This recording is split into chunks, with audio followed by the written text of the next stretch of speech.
all this hysteria over a cup?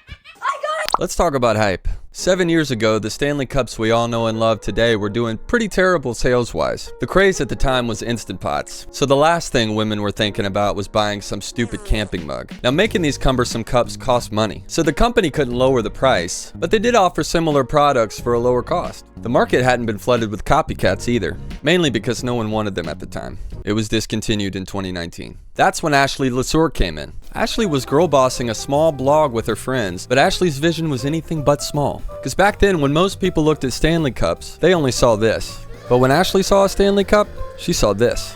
She sent one of those extinct chalices to Emily Maynard, who put it on her Instagram. And when Western women opened up their app that morning and saw a hot reality TV star showing off her new titanium beer koozie, suddenly everybody started wanting one. So Ashley's Instagram blog took all of their business funds and some of their personal funds and began special ordering these things by the thousands and selling it to their easily swayed audience. Within 5 days, it sold out and became Stanley's largest volume they'd ever moved in that amount of time. Then Stanley brought on Terrence Riley in April of 2020, the guy who convinced people that Crocs was a fashion statement, not just a stupid shoe you wear to Walmart. And his idea to add useless, insubstantial changes was about to revolutionize the Stanley Cup industry. By June of that same year, the Stanley website crashed so hard at the relaunch of these cups that they had to relaunch it in November with a new website and dedicated customer service teams to keep the animals in their cages. The hype was so real for these previously discontinued cups, people were camping out in front of stores to get them. I have no problem with me personally having to spend that much money to get that much out of a product. Committing crimes to get them. Were your parents too lazy to get up at 2 in the morning and punch a Target employee? Well, you're getting bullied at school now.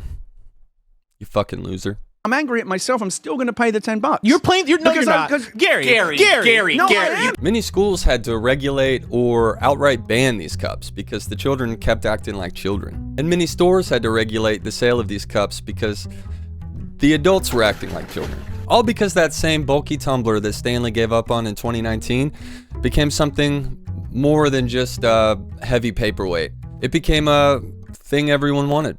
Sure, it was objectively worse and cost more money than some of Stanley's already existing products. And yeah, it was cumbersome and wouldn't necessarily live up to all of its promises. I'm not really looking forward to the Switch 2 as much as I'm looking forward to the games that I will be able to play on it. I'm not looking forward to getting a car as much as I'm looking forward to all the driving I'm gonna do in it.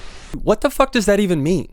And these are the same type of people who've preached to you for years about how it's you, the Stanley Cup enjoyers, who've been buying micro cups and it's your fault for convincing cup manufacturers to keep gutting the consumer with worse, overpriced camping mugs. So if you see someone on the internet with one of those new Stanley Cups and they're pretending to be one of us, you can watch their content, but just know that they're losers.